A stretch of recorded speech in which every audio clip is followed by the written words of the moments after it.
Good afternoon. Good afternoon. Thank you. This is such a wonderful occasion. I really want to thank the Provincetown Library for doing the book festival in the first place. Is a very good thing. And a special thanks for this segment. This is a segment that sings to my heart. It's been my life's work for over 50 years. And so whoever thought we'd be in the place where we are now? And so it's very important that you all listen. And as the old midwives of the South saying, listen to me good. Because there will be very good information here. I'm not going to read the bios or anything that's printed in the program or on the internet, because you can do that yourself. And because I don't want to use the time that way, because I am very excited and anxious to hear this discussion. Dolan Perkins-Valdez, I don't know very well. I've just become acquainted with her. And I've been reading Take My Hand, which speaks to the work that I started doing back in the 1970s, founding the Women's Health Center, abortion clinic, and a birthing center. And then moving to Atlanta and discovering that Depo-Provera had been given to black women at Grady Hospital without their consent, and they were having all kinds of side effects.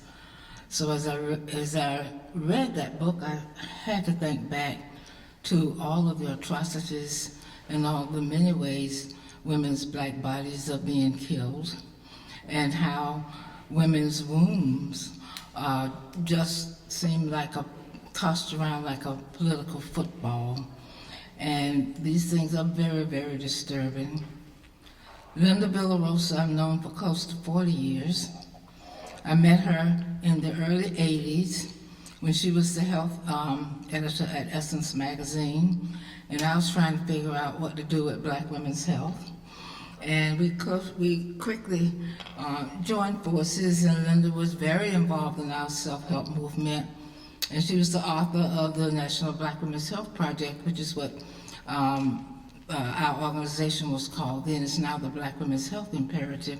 She edited the first book on black women's health, Body and Soul. And as far as I'm concerned, it's still one of the best books to be edited. I remember just a story about Linda, and then we're going to move on. We were having a meeting, and the sisters were all gathered, and they were like carrying on, and they were like moaning and about Essence magazine. And so I started to kind of cringe because I knew that Linda was there, but they didn't know Linda. And so they were saying all the things Essence magazine was doing, so Linda stood up. And she said, I am here. I am the health editor. Tell me, what do you want to know? What is it you want to know? How do you see it going? What do you want to do? And she took them on. So instead of introducing these sisters, I want to appreciate both of you.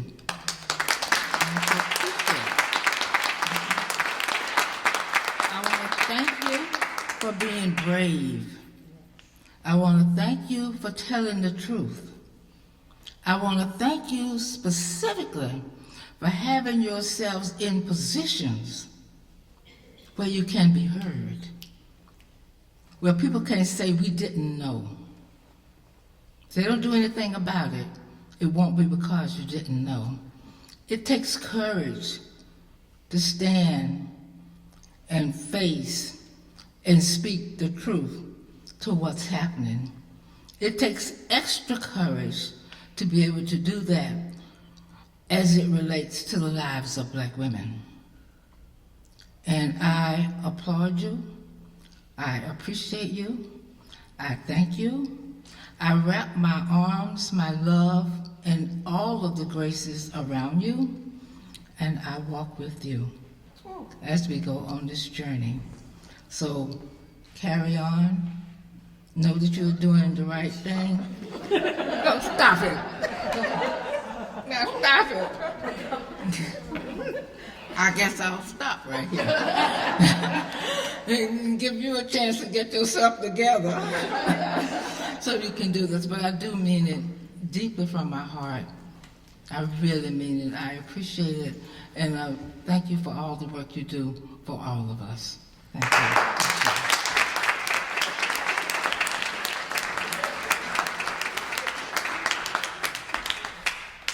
I don't think I have ever had a more powerful introduction. I just, you know. Thank you. I love you. So much better than reading a bio. Which in some ways is so meaningless. You guys should probably hand-hold the microphone. Okay. Can't hear us? Okay. I know it's a pain. Linda, can I just say that, okay, sorry, still trying to get myself together. Is this on video? God. Okay, my mascara is waterproof. What an honor to be here in this space with all of you today. This is my first time in Provincetown. What an honor to be among book lovers and to be here with you, Linda. And I'm just going to tell y'all, you are about to just hear two people talk, because I have been, ever since I read this book, which for me has been, I think, the most important book I've read in recent years. It really has moved me. And, we've met once before, but I haven't had a chance to ask my questions. So today is just me being a reader and hearing from you and asking some questions. And, so where are we going to begin? Well, thank you. We were in Washington, D.C. at the National Book Fest. And when I got invited, they said, who do you want to, be on stage with you, or what do you want to do? And I said, I wanted you. And because we had parallel tracks doing research in the same place, and I went after her book came out, and I didn't know about it yet, and it was on the shelf of one of the people I was interviewing, and I said, what's this? And got it, read it, it's so beautiful, but I've said to you, your work, your previous books, I love. And I also love that we're doing similar work, that one of us doing nonfiction and me journalism and you doing fiction is just bringing these issues alive in different ways. So I appreciate it really feels like we're sisters, right? Like I have been thinking of you in the last couple of months since I learned about your work, and it feels very fateful that you were working from a journalistic side and I was working from a fiction side, because nobody's written about the Rolfe sisters in the last close to 50 years. And then for you and me to come along at the same time, to me, that feels like the stars are lining. Yeah. And then to have us doing this work right before Roe v. Wade is overturned. But you're going to talk about that later. Yes. Okay, so you're going to read something for us. Yes. So my book, Under the Skin, The Hidden Toll of the subhead is so long I have to read it. Plus it changed. The Hidden Toll of Racism on American Lives and on the Health of Our Nation looks at, tries to explain racial health disparities and also shatter myths around them. And most of the myths are that something is either wrong with black people's bodies or something's wrong with our culture, which explains why from birth to death we have poor health outcomes relative to whites and then relative almost to most other ethnic groups. But for me, my home base is my first, as you know, is from Essence Magazine, and my home base is now the New York Times Magazine. And, but this stuff is real for me because I've had personal experiences, which I'm gonna read. This is the bigger print version, about sort of how my life informed my work. In 1999, my father, a college-educated man who had retired from his job as a manager in a division of a federal agency, became critically ill. In his early 70s, he was diagnosed with colon cancer, and as the disease worsened, he began to suffer from very mild dementia. I lived in New York City, across the country from my hometown, Denver, so though my parents had been divorced for years, my mother agreed to manage his care. One day she called me and said, "You need to come home. Your father needs you. He's in the hospital." She instructed me to dress in professional attire and to bring my business cards from the New York Times, where I was then the editor of the health pages. When she picked me up at the airport, dressed in extremely corporate attire, looking like the hospital vice president she used to be, I asked her, "Mom, what are we doing?" Her reply was blunt. "They are treating your father like a N-word." Of course, she used the real word. "We need to let them see who he is." When we arrived at the Veterans Hospital he had insisted upon, I was shocked by what I saw. My father, courtly, sophisticated, and always impeccably dressed, was frighteningly thin, disheveled, wearing a dirty hospital gown, his hair uncombed. Worse, he had restraints on his legs. As we walked in, an attendant was speaking to him in a disrespectful hiss. When I pushed past that attendant and leaned down to hug my father, he whispered, "Get me out of here." Everything changed once we arrived. We made them see him beyond the ravages of his race, beyond his race and the ravages of his illness. We brought pictures of him before he was ill. We brought his military medals. We brought his, college degree. My father died not long after that. And though he didn't deserve special treatment because of his class, because of his education, and because of his military service, these were the only cards my mother and I had to play, so we played them. And like everyone else, he should have been treated with dignity and respect. Just to put a close on that passage, I was in Denver last week, and I was speaking at the University of Colorado Medical School and Public Health School. It was a new building, and everyone was treating me really carefully, and they were like, "Are you okay? Are you getting triggered?" They tore down that Veterans Hospital, and the medical center was there. And then for a minute I thought, this was the scene of that. But then to see that this beautiful medical center was there, and these really smart and wonderful students have replaced this terrible place, I felt good.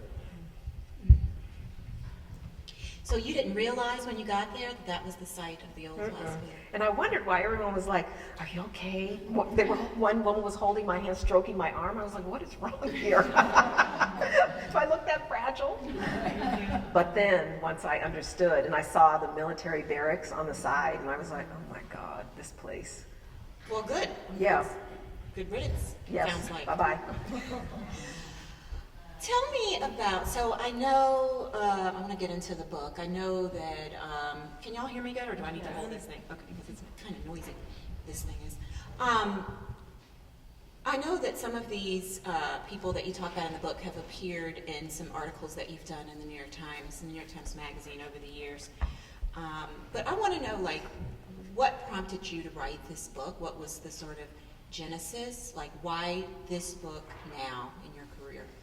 Well, I had written why America's Black mothers and babies are in a life or death crisis for the Times Magazine, and I realized how many people were so desperate for this information.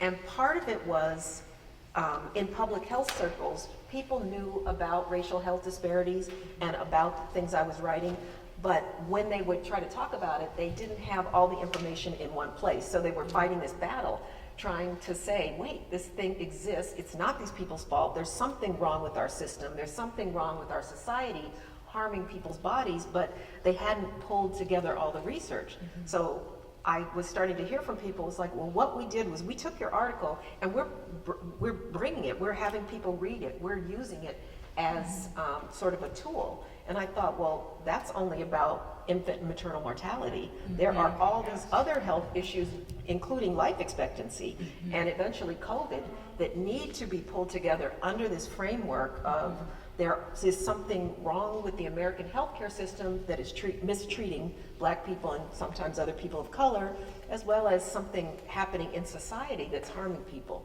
But once I pulled it all together, then it made sense to, people were saying, oh, now I can really use this argument. And then my daughter reminded me, when I tell that part, she said, the other thing that this book does, and I thought of it later, is it lifts up people's individual stories. And because people are going into the healthcare system, and they're saying, I'm being treated badly, and then they're not getting validation, including, my father's story.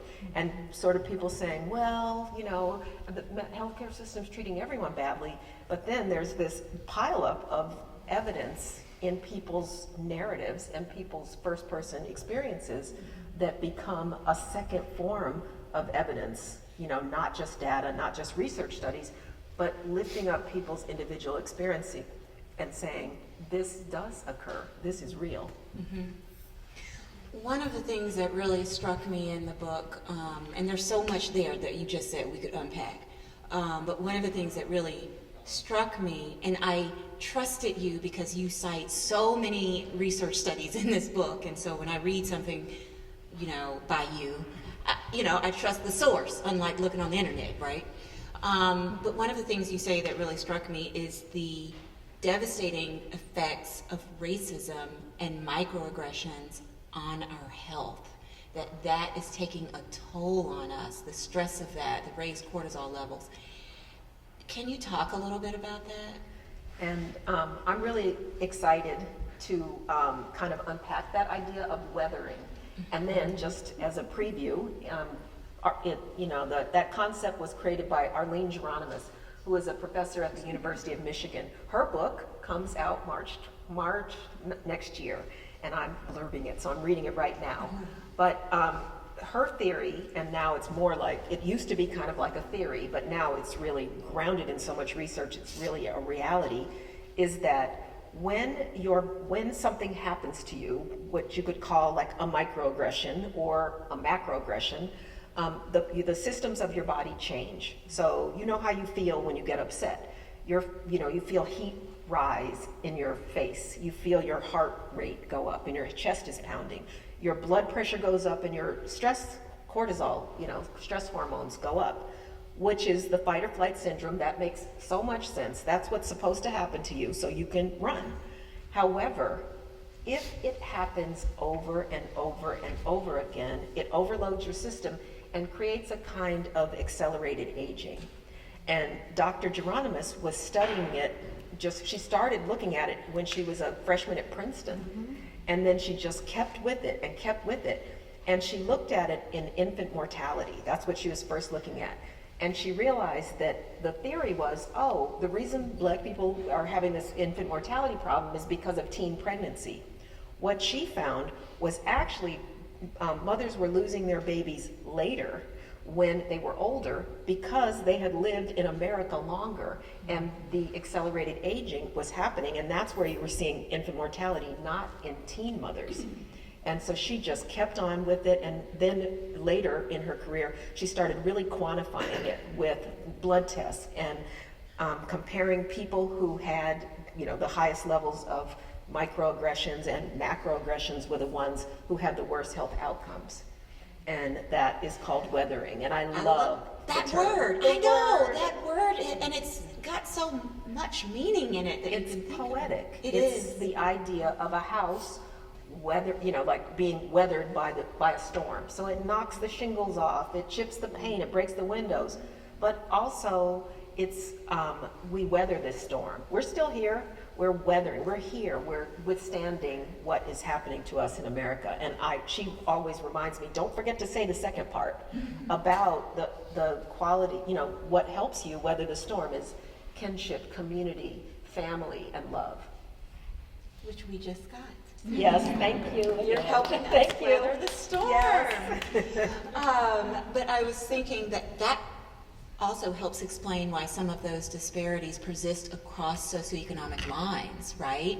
Because I know, a lot of people realize that, or maybe they don't realize, but that these disproportionate numbers of Black women suffering from infant mortality and maternal mortality are not just happening to poor Black women, also to educated Black women.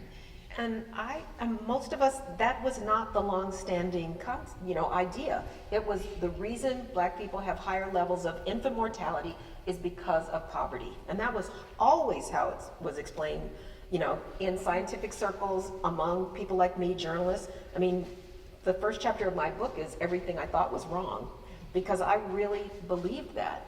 And it was really when I was doing the research for that infant and maternal mortality story that a friend gave me the statistics. She said, you need to write about maternal mortality in America. And I was like, how could that be a problem in America? You know, people dying in childbirth, how could that be a problem? And she said, and this still is true, we're the only wealthy country where the number of birthing people dying as a result of pregnancy, childbirth, and the time after is rising. We are the country where there's a racial disparity that a black woman is 3 to 4 times more likely to die or almost die or lose her baby. A little bit less with infant mortality. But then the thing that got to me, so I'm still thinking poverty, maybe it's a question in the poorest places, in the poorest hospitals. And then what this friend told me that got my attention is she said, a black woman with a master's degree or more, so a master's degree, a JD, an MD, a PhD, is more likely to die or almost die than a white woman with an 8th grade education. And then I was like, what? How could that be? And I remember this friend said to me, she turned to me and she said, don't you have a master's degree? And it just hit me, and I thought, I've got to do this. This is proving that this is not just about poor people. There is something about race in and of itself that is affecting us and our treatment.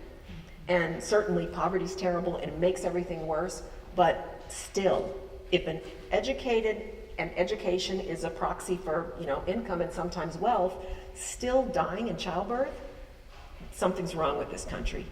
And remind everyone what year you published that article. That was 2018. But it's still going up, that's the thing.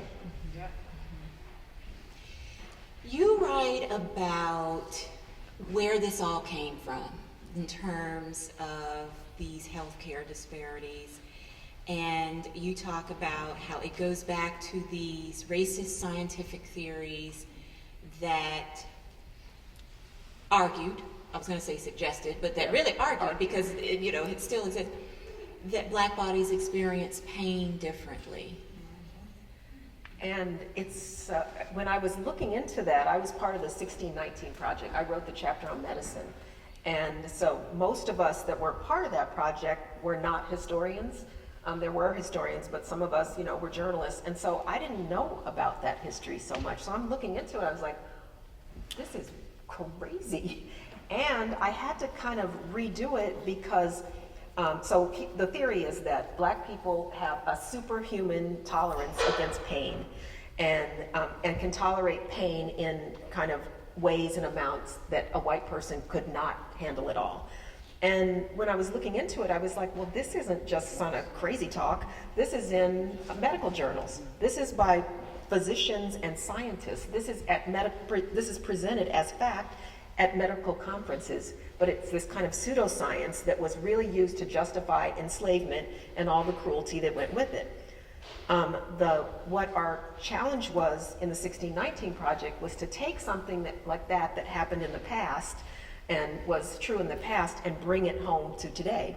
And so most of us, when we talk about this, use this one study from 2016 that asked 222 medical students from Virginia about these myths that were clear myths. Like if you're reading them now, you're like, well, do black people have thicker skin? Do black people have more nerve endings? Does black blood coagulate faster? And then one of them was, do black people have higher pain tolerance, can tolerate better pain? So in this study, 40% of these medical students and residents believed at least one of the myths. So that means it's not even doctors, it's the ones that are gonna be doctors, which is alarming that younger folks would still be believing it. So then somebody was like, well, that was 2016. So I was like, okay, here's 2019. It was a study at the University of North Carolina of C-sections. And it found like even black women were experiencing more pain during the C-section, but got pain medication less. So, and of course, in this study, these studies now are careful to match income and health insurance coverage. But to see that there's more suffering but less attention to pain, they were also asked about the pain less, which may have led to them getting less pain medication. But, that's very recent. And you say weirdly, some people say that one of the reasons Black people escaped the brunt of the opioid crisis was because we weren't given pain medication in the same ways. I don't know if this Right. is, Yeah. agreed upon, but That was someone was speculating that. Yeah. Said, well, that's maybe a good thing. I was like, people suffering in pain.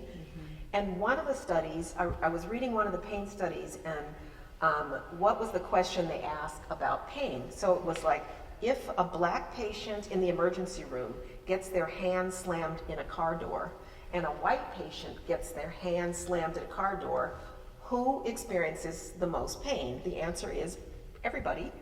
But it was in this study, it was Black people experience the pain less. It's like anybody who gets their hand slammed in a car door, that hurts like an MF. And so, when you look at this, and then you think about that through line from the past, it's creepy. there, and while I was reading your book, I was writing in the margins. I'm talking to you while I'm reading it. I'm like, what?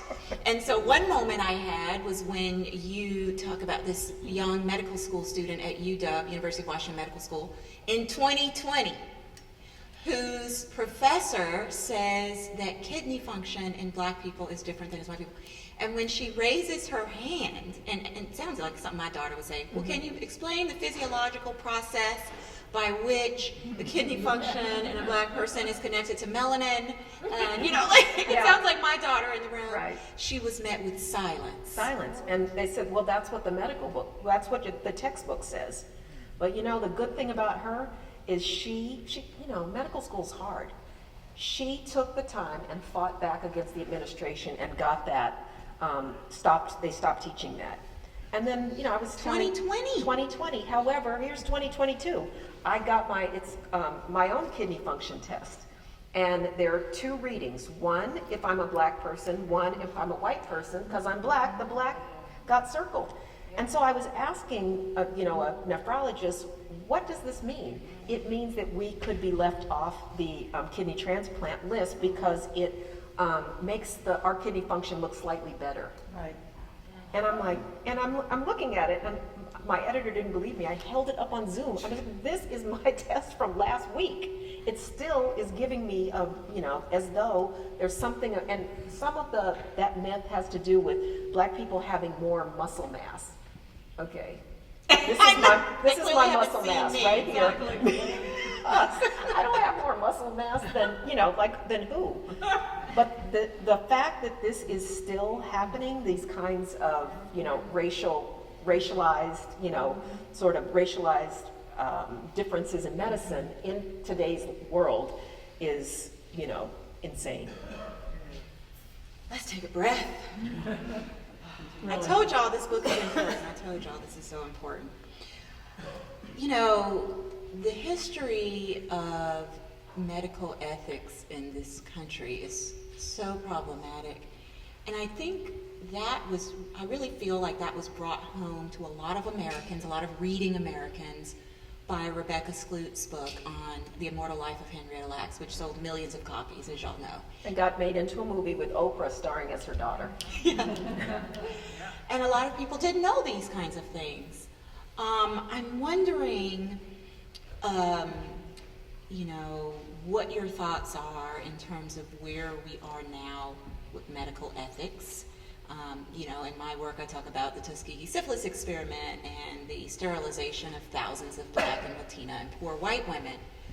But are there, as a journalist and as a person who's up on sort of current things happening, are there certain things we need to be concerned about right now in terms of, harvesting of cells for research, or, what are some of the things that we need to be thinking about in terms of contemporary, this moment medical ethics?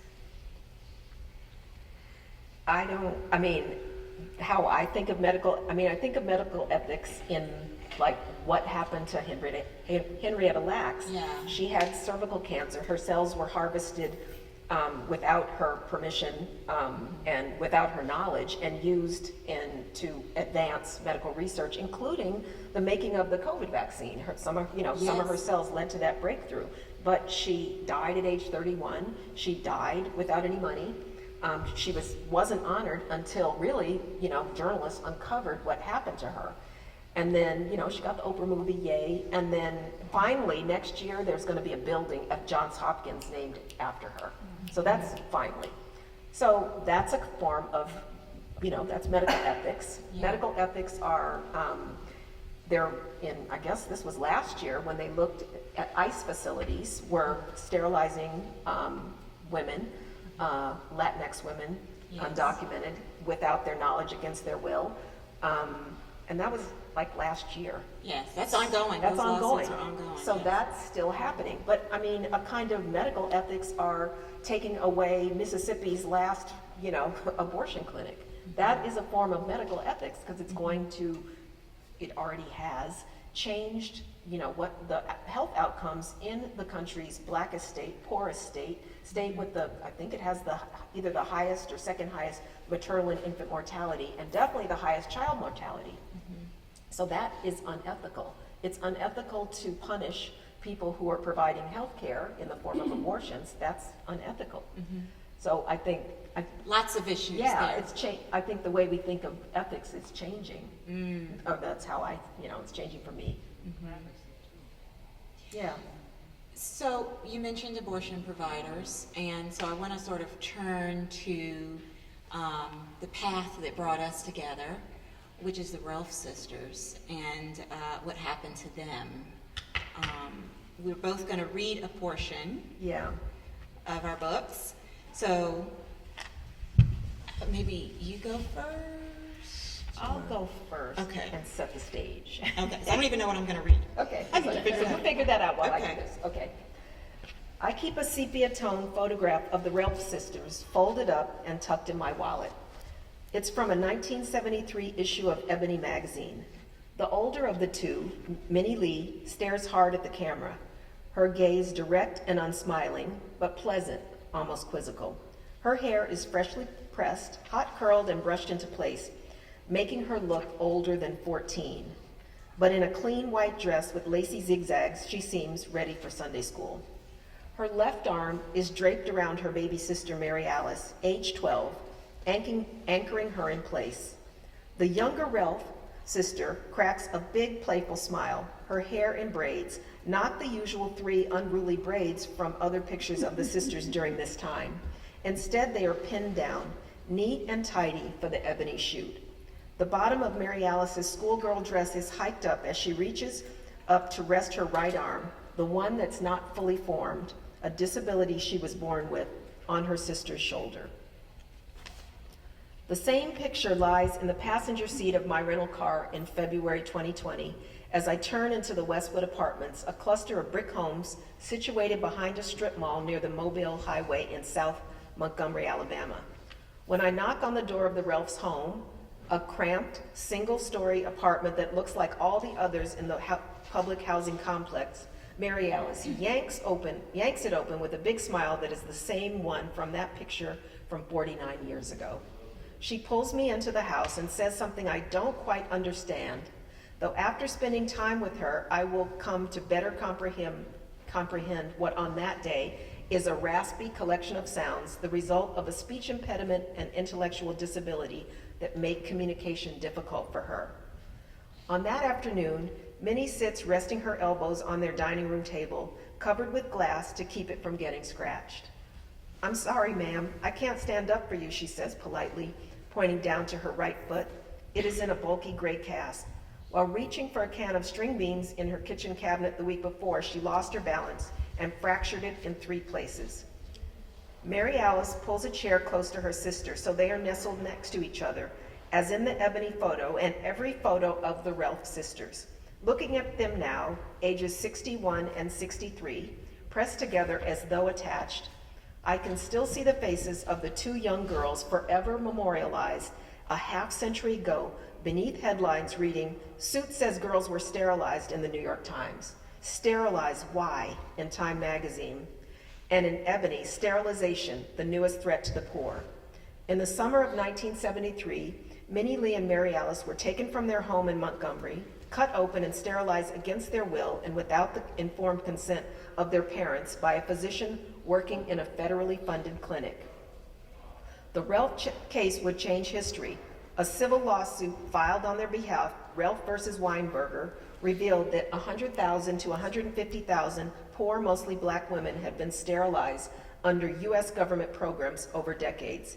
It also officially ended this practice and forced doctors to obtain informed consent before performing sterilization procedures, though as it would turn out, forced sterilizations by state governments would continue into the 21st century.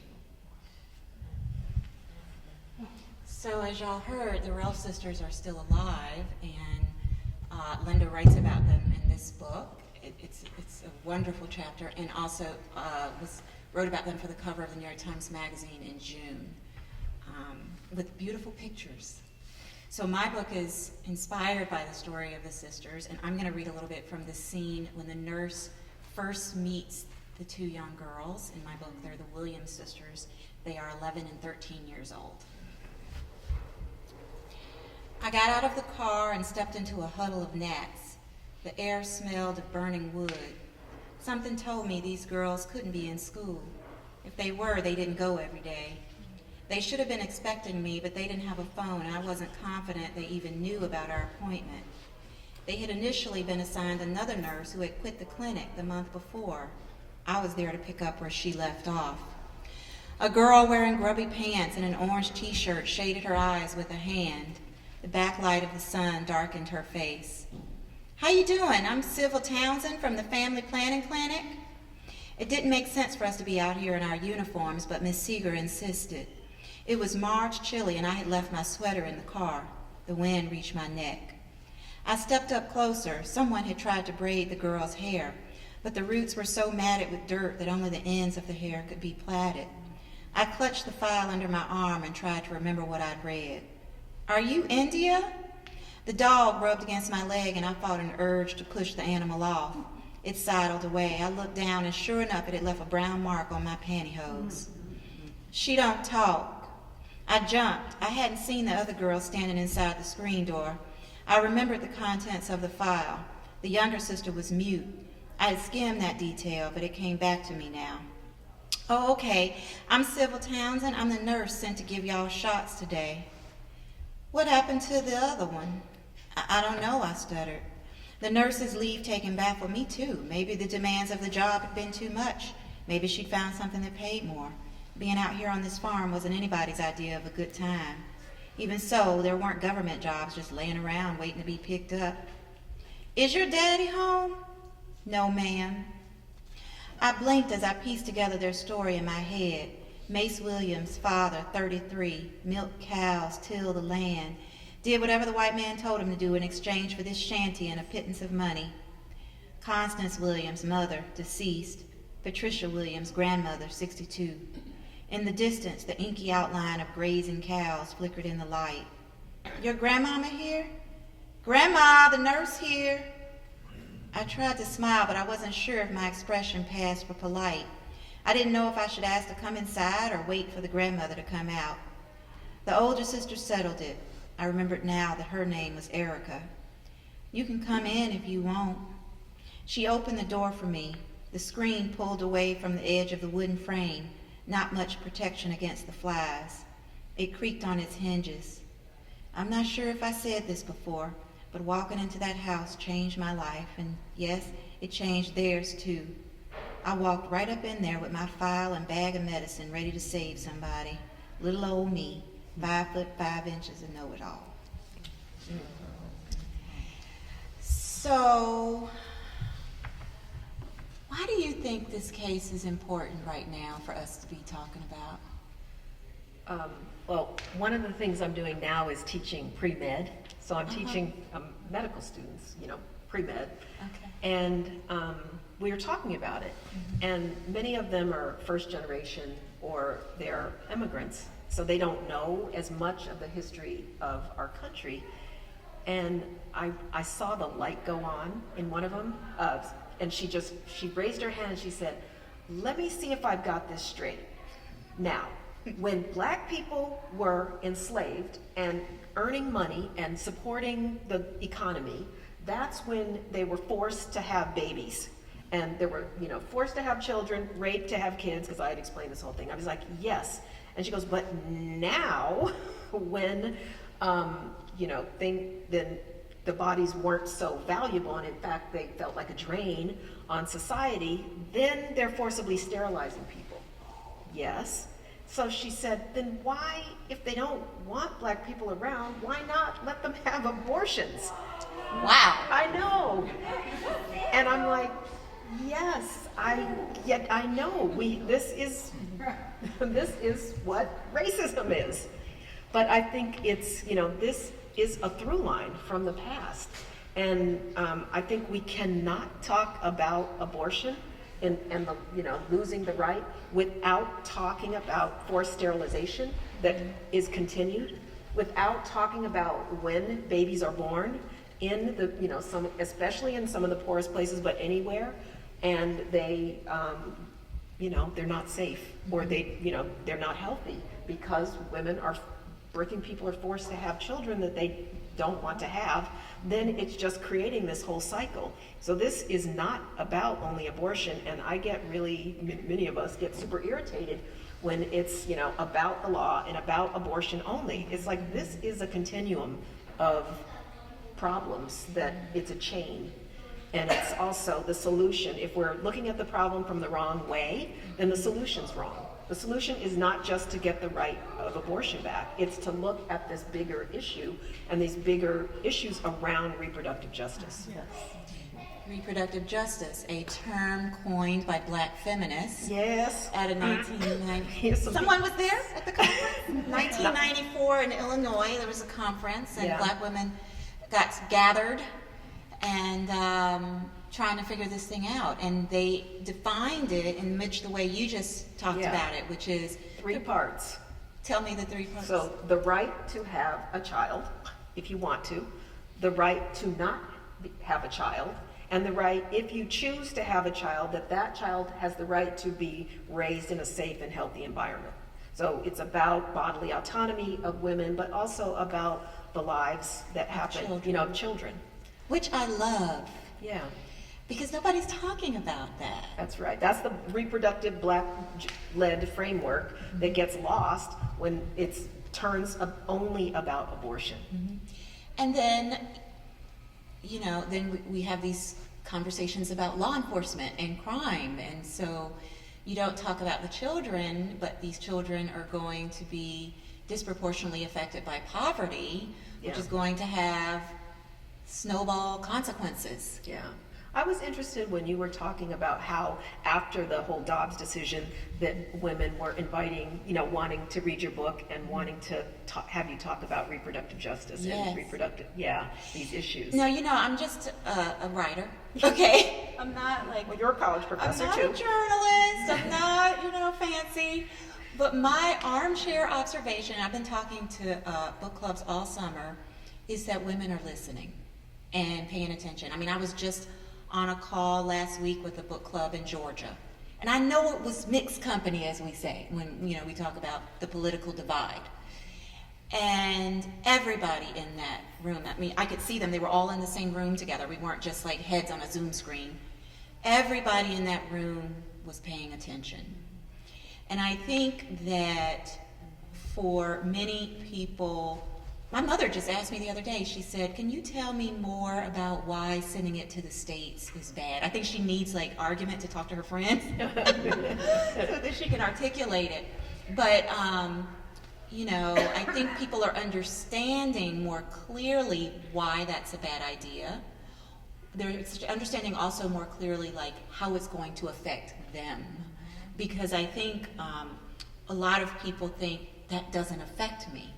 And if you don't want a baby, don't get pregnant. They have all of these sort of myths about it not being their problem. And we're talking about it in ways that they understand more clearly. It is still your problem. And, even if you don't have children or choose not to have children, or if you're not of childbearing age, or if you're a woman with resources that can, you know, have private health insurance, etc., there are still ways in which this decision can affect you, it can affect your community, it can affect the people you love.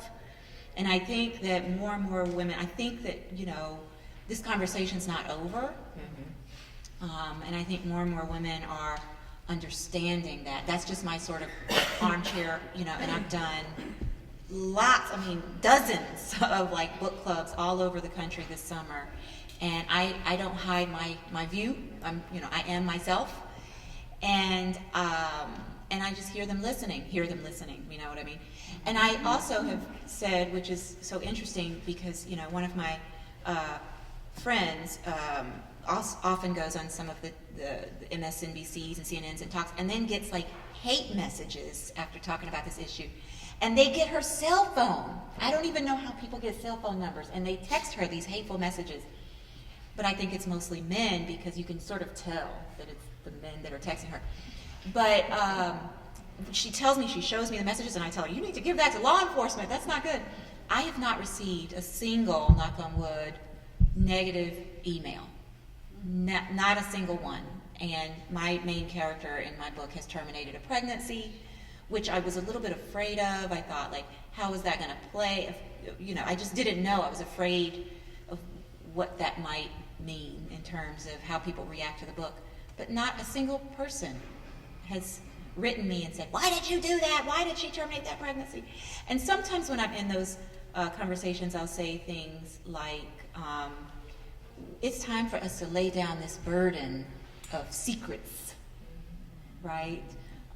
It's time for us to talk more openly about our bodies and the choices that we've made regarding our bodies. And you can hear a pin drop. You can hear a pin drop. So I still think it's going to take a long time. Yeah. And, you know, the next generation will be in this fight. But I also think the conversation's not over. People are paying attention. Yeah. Yeah. The cover of the book, that long title, came later. And the first one was Race, Health, and Inequality. And I liked that. And then I started thinking about it, and it's like, why am I not calling it, like this, it made it seem like it was more about Black people's issues when this is an American problem. This is all of the things that happen to us, all of those health disparities, all the reproductive injustice is dragging down the health status of the country. So if you look at we're the richest country. We spend $12,000 per person per year on health care. That's the most of any nation. But yet we have the highest infant mortality. We have the highest and rising maternal mortality compared to other wealthy countries. And we have the lowest life expectancy compared to other countries. And it's sort of like, wait a minute, this is all mixed up into the health status of the whole country. And so I'm very interested, people say, oh, who came to your signing or whatever? Everybody Black? I'm like, no, we care, we've got to all care about these issues. And, Black people are on fire and come, but, still, it's exciting to have the conversation in, an audience where it's everyone, because this is affecting our country. And COVID made that, lowered that life expectancy, but also made the gap bigger.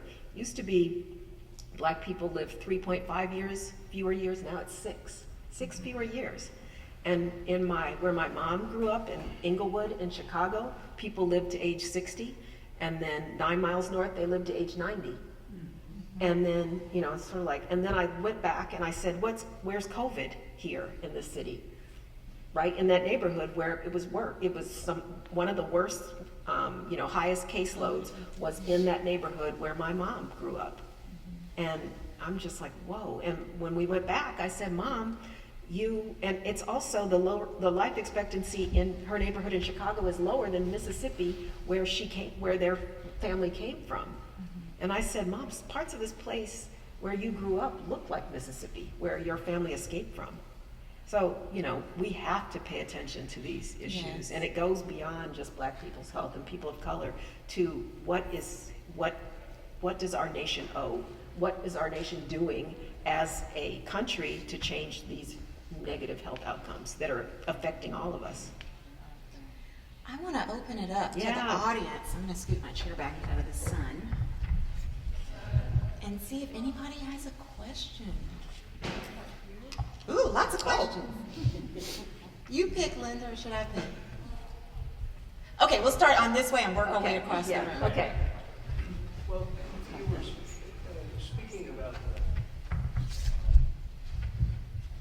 people in modern times who respond to the query about do black bodies feel pain differently?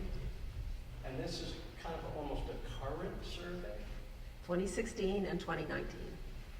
Yeah, was any of that cross-correlated in the responses with party affiliation? Well, I did say it was in Virginia and North Carolina.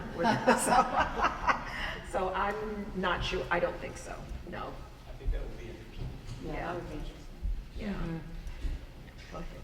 I'm intrigued in part by the concept of genetic inheritance, and I'm wondering if you can share your thoughts on that, because, I mean, if that really proves to be true, that means that the effects of disparate treatment are going to be passed on generationally and compounded theoretically. I'm going to say that in 100% of the talks I've given, someone asks me that.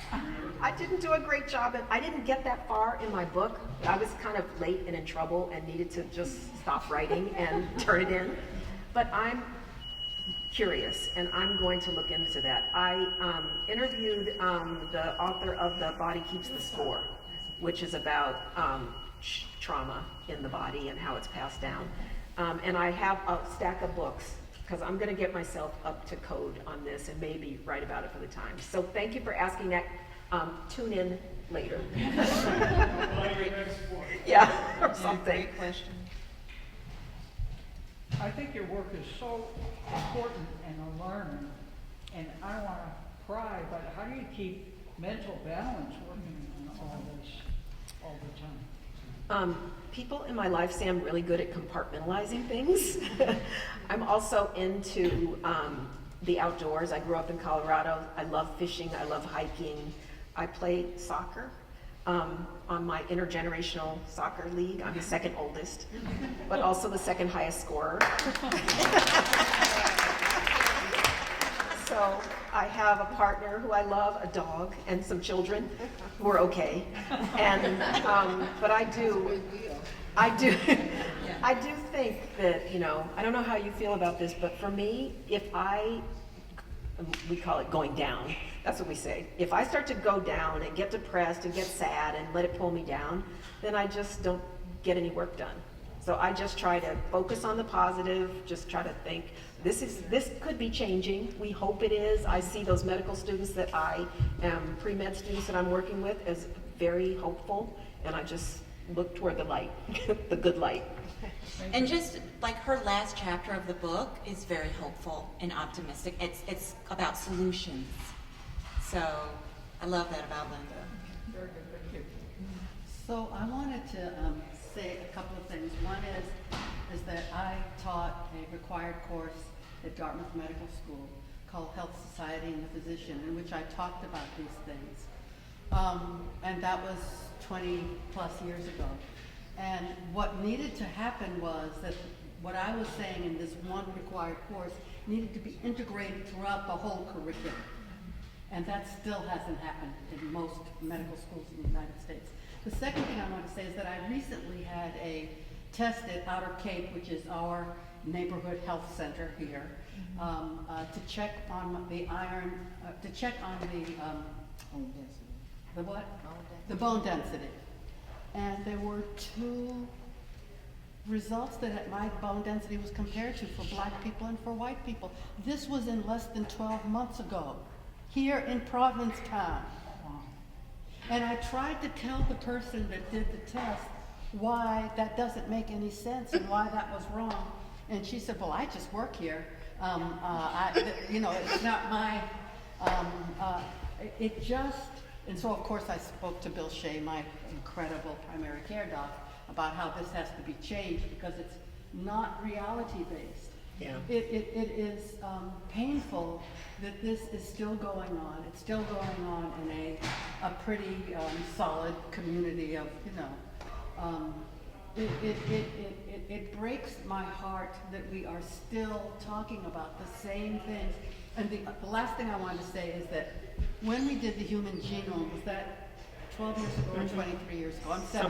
I'm 77, so I'm beginning to lose. There was a woman on the team, a white woman, who was a PhD, Dr. Mary Claire King, who after when the genome was being done, she declared and published that all human beings that were not Denisovians and were not, what are those other people that were cave people? Yeah, and they were not Neanderthals. The first human beings were born, all of us, from a single African woman. We are all African. So I just want to make that plain to all of us. My medical students, my pre-med students, one of them got her little courage up and she said, well, there are racial differences. I said, oh yeah, what? Like what? She goes, well, sickle cell. So I said, okay, so 90% of people in America 90% of people with sickle cell in America are black. Okay, what about the 10%? Like, they're not black, so, it's like, that has, and we exchange, it has to do with migration and, the sickle, blah, blah, blah, blah. Less about race specifically, the black body, but where the people came from. Yes. But it was very cute, because I could see she was gonna go, I'm gonna get her, I'm gonna get the professor, because I'm gonna say about sickle cell. I was like, well, stop it. And we got I've done sickle through this cell- little smackdown before. And we got sickle cell because of malaria. Yeah. And if we stayed in Africa and didn't go off to China and Russia and Latin America and weren't indigenous in those places, they didn't need that anymore. So Right. they stopped having sickle cell over the generations. That's right. Science. I know, right? I have a couple of questions. So that story about your father is so heartbreaking that, everyone deserves good care, but that you had to dress up in order to show these medical professionals who he was so that they would treat him with the dignity that every human being deserves. It's unacceptable. What solutions would you say for that? I think, now when I have to, it's funny because people think that I don't believe in self-help, like taking good care of yourself and that kind of thing. I was like, no, yes. You're trying to stay out of the healthcare system by taking good care. That's what you do. That's the first part one. But if you have to go in, I still dress up. I do, because I'm terrified of, when I'm going in with my mother, 91, I'm dressed up nicer than usual. But I also go in with a lot of information, beyond just Googling. I just try to get information. I just had an argument with my mom's doctor because it was like, she needs Lipitor. I said, no, she doesn't. Her cholesterol's low. Her blood cholesterol's low. I'm looking at her test. Hers is lower than mine. According to our protocol, at her age, I was like, no, she has too many pills to take already. It's hard for her to remember. Giving her a pill that she doesn't need doesn't make sense. And exactly, and it has side effects. And so, but if I didn't know that, my mom didn't know, she would just be doing whatever they said. So what I try to do is go in, as all of us should, no matter who you are, is go in, with knowledge. Go in with knowledge. And somebody else. And with somebody else if you can. People think that, sometimes in audiences they'll be like, okay, I'm scared, should I even have a baby? I'm like, my God, it's not that many people who die, but it's still significant that it's going up. Take someone with you. Mm-hmm. Go with someone. You cannot advocate for yourself in full labor. Mm-hmm. Take someone with you. Get a doula. There are lots of new groups of social justice oriented doulas that work on a sliding scale, or go in with a loved one. My mom was with me. My partner was with me. I was with people, watching, making sure, being scared sometimes, but being there. So. You know, actually, I am trained as a doula. Ah! And I was helping my cousin with her birth, and she was using, you know, the medical care that like Medicare. Yeah. And I saw that it was Medicare. It was health by the numbers. There was a moment where she was coming in for her 35th week checkup, and her son was in the waiting room, and their test said that her fluids were low, and it was a hot summer day, and they're like, "You're having this baby today." And she's like, I can't, my husband's not here, and she called me because I was her doula, and I called my backup doula, and she said, that shouldn't be happening because, you know, it's a hot day. You can tell if there's low fluids. You can see like the outline of the baby through the belly, and her belly was nice and round. So I paid for her to see another doctor. It cost $1,200. And the doctor was like, "This baby is fine." And in that moment, I thought, you should not have to pay $1,200 for just someone to give regular care to. It was really shocking. It actually changed my life. Yes. Anyway, personal story. So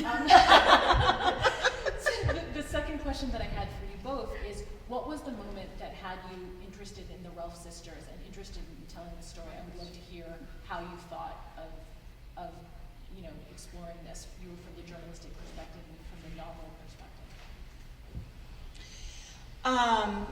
You know, my dad went to Tuskegee, and so, and let me just see where we are on time, because, ooh, this is a good question. Oh, we got plenty of time. Did you go to Tuskegee? No, Tuskegee is. Yeah, well, it was, you know, at the time, in the late 60s when he graduated, it was, you know, considered a prestigious college. It still is. It's still got the best veterinary school in the country. But he had talked to me a lot about Alabama and about, you know, different things that had happened there. Tuskegee's not far from Montgomery, you know, the Voting Rights March and lots of things. Different people coming to the campus and speaking. Malcolm X came to speak, and the professors told them, "Don't go hear him, he's a troublemaker." And of course they all went, because that's like, they do the opposite of what the teachers tell them, and he said it was like amazing. And, but he had never told me about the Ruff sisters, and I knew nothing about it. I'd heard a little bit about it, because it's one of those stories that's sort of hidden in plain sight.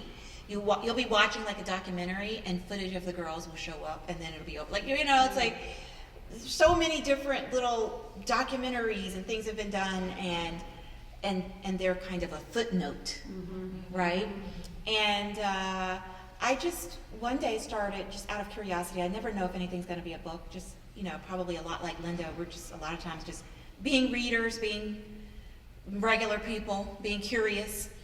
And I began to dive a little deeper, and I said, wow, this was sort of a big deal. This was not a footnote. This was in every major newspaper. This went to federal court in Washington, D.C. You know, it was a big class action suit on behalf of like poor women, you know, like, and he was suing Caspar Weinberger, who was the... Ralph versus Weinberger was the name of the case. Yes, who was the Secretary of Health, Education, and Welfare, which is the old name for the Department of... HHS. HHS, Yeah. I don't remember what HHS stands for. So. Health and Human Services, right. And so it was a big deal. And I began to think, and so I would ask people, like, do you know about the Ralph sisters and Ralphie Weinberger? And nobody I knew. And I asked my dad, who didn't live to see this book come to fruition, unfortunately. And I mean, he would have loved to have read this, you know? I'm like, maybe I should have given him the manuscript, but he wouldn't have read it in manuscript. It's not his way. But, you know, he didn't know about it. And so I just began to think, like, this is a story that needs to be told. That was sort of my entry. What about you, Linda? I just thought it wasn't that long ago. And so I was thinking about the through line from enslavement, because I had just done the 1619 Project book story. And then I decided to go to Alabama, to Montgomery. Yes. And also I was surprised and interested that it was in Montgomery, Alabama, where J. Marion Sims, who was, you know, the so-called father of modern gynecology, was, you know, now we don't honor him anymore because he was using enslaved women to perfect his surgical procedures without anesthesia. And that's where he was practicing. And then I knew that the Equal Justice Institute was there, so that it was easy to get information. So I started looking into the Ralph sisters. I interviewed Miss Bly, who was the social worker for their case, as you did too, as she told me. I met her. And the lead lawyer from the Southern Poverty Law Center. And then I started thinking, you know, where are they? Are they alive? What happened to them? No one seemed to know. And I spent a long time looking for them. I hired a researcher in Montgomery. She was a law student, and she was looking for them. We couldn't find her. Now this is where things get real random. So then I'm slightly saying, well, I can still write the chapter, just retell the story, fill in some of the blanks because of these other interviews I did, but I was like really obsessed. That's why I had that picture in my wallet. And my researcher said, oh, would you please come, while I was in Montgomery, would you please come and speak to my class of mothers? I was like, no, because I'm here doing research. I don't have anything to say. She goes, oh, please. My mom and I do this class for women to sort of make them be better mothers or something. And I'm like, no, twice, okay? And I was like, where is it? And she said, it's out by the prison in a trailer. I was like, I'm not going in hot Montgomery, Alabama to a prison trailer. She's like, please, please, please go. Okay, so I go, and I'm just talking like about whatever. I'm from New York, I have 2 children, nothing. I'm sure no value added. Then I'm looking, and the people had name tags that were in the little class, and one of them was Debbie Ralph. So I went up to her and I'm like, okay, I know this is crazy and it's just a shot in the dark, but do you know 2 women, they would be in their 60s now, Mary Alice and Minnie Lee Ralph? She goes, oh yeah, they're my aunts. Do you want their phone number? That's not like that. Amazing. So that's when that story of when I was driving up, and you know, I had talked to them on the phone, I told them I was coming to visit, and they were just, they were so sweet, and you're going to meet them soon. I've never heard this story, though. Yes. This is a beautiful story. They are really lovely. They are so loving. We're kind of like the same age. And so they invited me to their house, and I hung out with them. And eventually, after they never got an apology. They never got any money. They still live in public housing. So after my cover story ran in the New York Times Magazine, I get this email. And it's like this woman says, well, I'm a white woman, I'm from Seattle, I have benefited from generational wealth, I married a man who, is a tech entrepreneur or something, he too is really wealthy, and I want to do something, good, and I read about the Ralph sisters, and I'd like to give them some money. So I call my friends in Seattle, is this woman for real? Who is this? This isn't a joke or anything. So I call her and she says, I'd like to give them $25,000. So of course, my answer was, oh, really, each? Negotiate, Linda. That's what I'm talking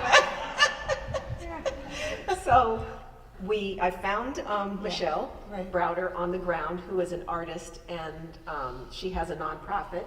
So I hooked her up with the woman in Seattle. So I brought the Ralphs to my signing in Montgomery at Michelle's beautiful outdoor space, and then at the reading we told them.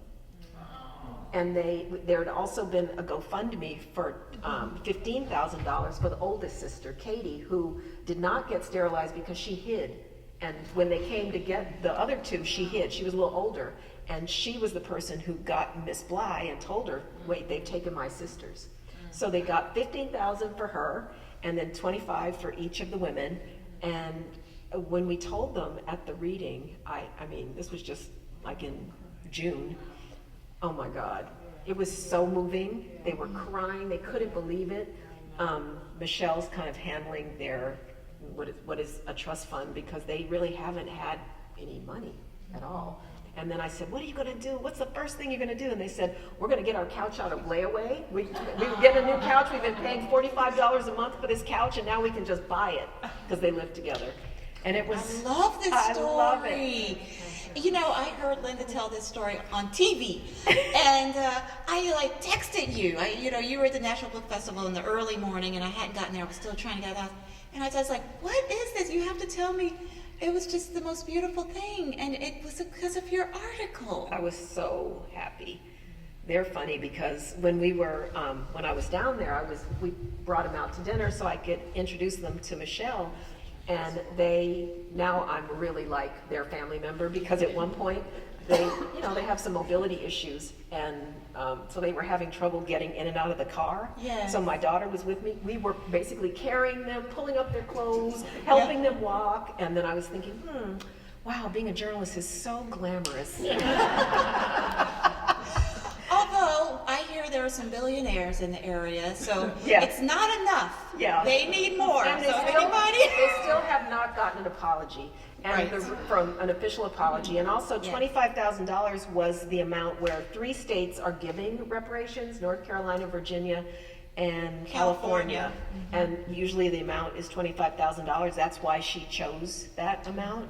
But they still have not gotten any kind of official recognition That's or right. apology.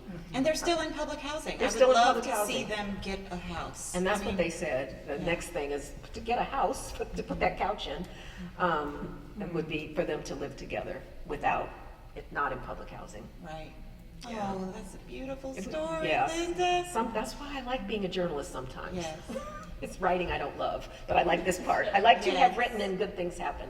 And it also happened after your story about women in childbirth. That was the finalist for the National Magazine Award, right? And you said that medical schools contacted you, Yeah. et cetera. Yeah. And that Writing was is good. powerful. Writing's powerful. Sometimes. Oh, in other words, how are we doing on time, Dan? Oh, you're good. Okay. 10 minutes or 10 more. 15 minutes? Oh, if okay, you want. okay. I hate to stop the conversation. We're having so much fun. The stories that you both are telling and that we're hearing in the room are so critical in creating understanding and knowledge. And I'm just curious about systemic racism and how, like the forms that Indina filled out and those questions that even exist could be tied to grants or, other systemic kinds of things that just keep trickling down. And I'm wondering, is there anybody currently really diving deep into the whole systemic racism question? Because if we don't, it's just never going to change. It's just like those forms just keep coming out, and it's going to take some kind of, pieces of systemic, Right. people in power to together collectively make the kind of change that's necessary. I want to say quickly before you answer that, Linda, we are at a moment now where we are facing systemic sexism too, that is coming out of this reproductive rights conversation. So I just want to make sure that we make this connection right now, because Black women have been living intersectional lives since we were born. But I think that when we start thinking about like those forms that Gina was filling out, there are going to be forms that women are going to be filling out that have to do with, if you have a miscarriage, for example, right, it's going to be possible that when you get to the hospital, you're going to be having to answer very uncomfortable questions about the nature of your miscarriage. You know what I'm saying? And then let's say you have an illness, and I was just reading about this, that is threatening to your life. Let's say you're pregnant and you have a cancer diagnosis. Hospitals are now assembling committees that are examining ways in which doctors can avoid liability, because doctors are really afraid of being criminalized and prosecuted. And so in the meantime, while they're sitting around trying to figure out what to do, you have a woman whose health is in jeopardy, who's pregnant and has a cancer diagnosis, particularly breast cancer, right? And can't get the care that they need, right? And so I just want to make sure that as we talk about systemic racism, we also talk about systemic sexism and where we are at this very critical moment in terms of talking about women's rights. I think I just want to remind everybody of that, that these conversations need to be connected. That's right. Well, let me ask, I'll give you two examples of, I think medical students trying to change their, education is a good way to look at the institution of medical school and to see how do we need to change that? How do we need to get rid of some of these old-timey fallacies that are still guiding some medical training and education? I'm really interested in the state of California. California had the same maternal, mortality problem that the rest of the country had a while ago in 2006. The state started looking into it. So what they said was, we see that too many women are dying or almost dying in childbirth. So what we're going to do is look at what's going wrong in the hospital setting. So what they did was they found out that when there was an obstetric emergency, so a hemorrhage or an emergency C-section, all of the tools that were necessary and even the protocols weren't together. So everybody was running around like, oh my God, what do we do? Pull it together. And so they straightened that out. So they said, now there's a sheet. If there's a C-section, here's what you do, and here's a list of the tools that you need. So all hands on deck, and everybody had to go through this kind of training and learn this at all the hospitals in the state. So then they examined it between 2006 and 2013, and the number of women, birthing people who died related to pregnancy and childbirth plummeted 55% because that worked. But the racial disparity didn't change because it mostly benefited white women and to some extent Latinx women. So then the state said, wait a minute, we can't just use technology and clinical innovation to get rid of this racial disparity. So now if you work with pregnant or birthing people in the state, you have to go through some kind of anti-racism training by law. It's by law. They changed the law. Then they went even further to say all continuing medical education, this is recent, now all your continuing medical education has to include anti-racism training. Okay, we don't know exactly what that looks like, hoping it's not just like a little computer thing and it's more than that. But at least there was an implicit, you know what I mean, like an explicit nod toward the problem, that it is beyond what you can do by just lifting all the boats or whatever that is. And I think that's interesting, and that it's legal. We don't know how well it's worked because it's recent and it's being, it's going into effect now. I think in the... Sounds like a model that can be replicated though. Exactly. And so how do we get that model replicated? That's right. That's my question. In that, It's like, yes. how do we come together in a way that really helps change things? Well, interestingly, the state of Louisiana, where I know, a lot about because that's where I was for my maternal and infant mortality story, looked at what California did, brought the model over, but skipped over the mistake and went right with the anti-racism training. So there are other states looking at this model. In New York City, our former health commissioner, Mary Bassett, mandated that all 7,000 employees at the Department of Health go through anti-racism training. And I asked her what it was. It was beyond just like the computer. It was I think it was like a week-long training. Then she read that I was giving her the big up in the book, and then she said, wait a minute, you forgot to say that she also changed the policies to look at, so it's not just each individual employee does better, but also looking closely at their policies to make sure that they were fair. And because it was her, she was their big boss, it came from the top down, everyone had to do it. And I think that was a good model. And some other states and cities are looking at that. Mary Bass is now our state health commissioner in New York, so we're really happy. I want to make a point in addition to what Dolan was just speaking about, what's happened with women's reproductive health. That we have to look at religious refusal by hospitals. That is the Catholic hospitals are taking over a lot of the healthcare systems, and so therefore a woman who might have a type of pregnancy or might have any kind of pregnancy that's problematic, or if an abortion would save the life of the mother, they're not being referred. They're not given that care. And it's a really delicate thing because there's so many communities that the only hospital is a Catholic hospital. And that people are not aware of what the services are at that hospital. So, I think NPR reported on a woman who, as she was having birth, she said, "Oh, can I get my tubes tied?" And, while I'm here, they said, "No, we can't do that." So this compounds the problem, because while Catholic hospitals do a lot of good, they also do in harm by not providing the full range of reproductive health services. And so that means that we have to educate people to do that.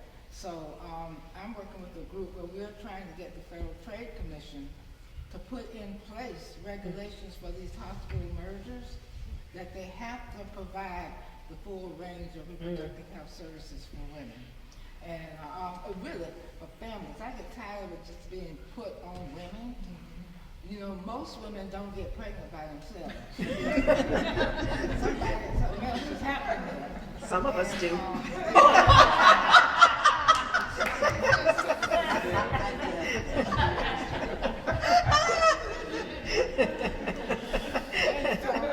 And so we need to really look at families and look at people, and men need to be involved. Hello. And they got skin in the game. They got to Is that a be pun? here and be. Thank you for I'm that, just yeah.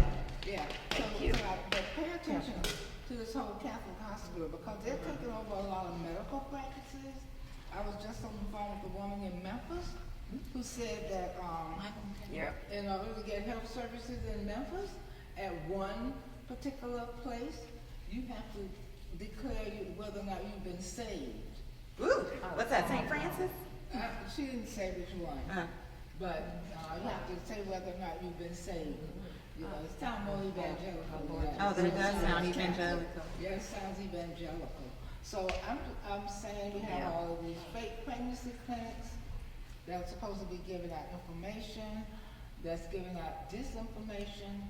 So we think that this Dobbs decision is just affecting one segment of the population. I think I know it's gonna affect all of us with our privacy laws. I mean, what's gonna happen with HIPAA? You know, this is a very serious thing we have right in the midst of our crumbling democracy. So we are in a bad place, folks. And it's terrifying to me. And it seems almost unbelievable. But unless something happens, But if I can loop that by saying that Yeshiva University just got rid of recognizing its student organizations because a judge said if it recognized any student organizations, it had to also recognize the LBGT or student organizations. So they said, well, we're not going to have any student organizations. So the message is we have to link as all African people.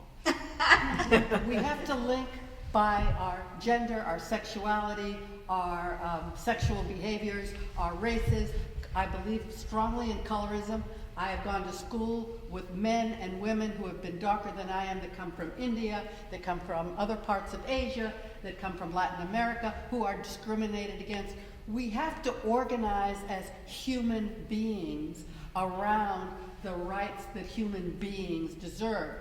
And an army of people is so much more effective than black women, gay men, all these little individual tribes that we can sometimes make the mistake of limiting our social activism to tribes instead of all of us. Yeah.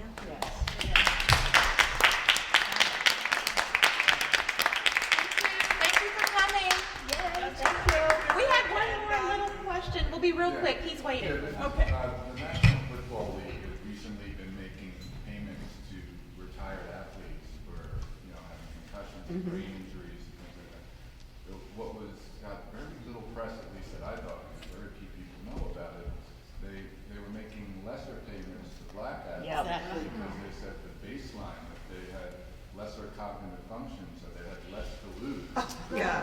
They would earn less money. money in a lifetime is what it was. Yeah. So, which is just, I mean, two major injustices. One, if this happened to any other group, I would think this would be front page. I don't like how they, this past couple of years, coming out with this statement and making this payment.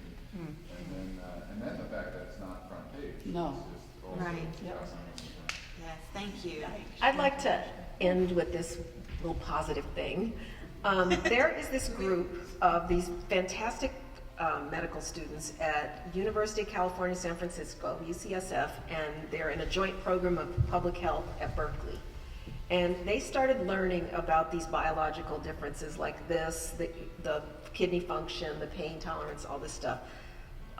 Four of them took a class that had a professor that was like me, talking about this kind of stuff, and they got so on fire that they started this organization called, and look it up, they're great, the Institute for Healing and Justice in Medicine. They launched in 2020 in the middle of the pandemic on Zoom. They had 7,000 medical students come to join the discussion, and they wrote this manifesto. I mean, I call it that. They wrote, a position paper, which is brilliant. And I kept thinking, it took four of them got together, did this thing, and I asked them two things. I said, how much money did your college put into your group? $700. Those two rich institutions put in only $700. And they had a mailing address. I said, do you have an office? What is that? And they said it was their recreation room in their dorm or something. So they did use nothing, and they got this group together. They're having some kind of reunion shortly. Because they've been at this for 2 years. And I'm really impressed. It is hard to be a medical student and then to start this organization, have it catch on, write your manifesto, use your social media and digital skills to get it out there. Repeat the name again. The Institute for Healing and Justice in Medicine. It's great. There's hope. There's hope. There's always hope. And right now, there is hope that you can get a signed copy of these ladies' books. Linda and Dolan will be available to sign their books over in the book sale room in the conference room over there. And do stick around, because in just half an hour we will be hearing from an interview with Ruth Ozeki, the wonderful prize-winning novelist, and the fun continues. So.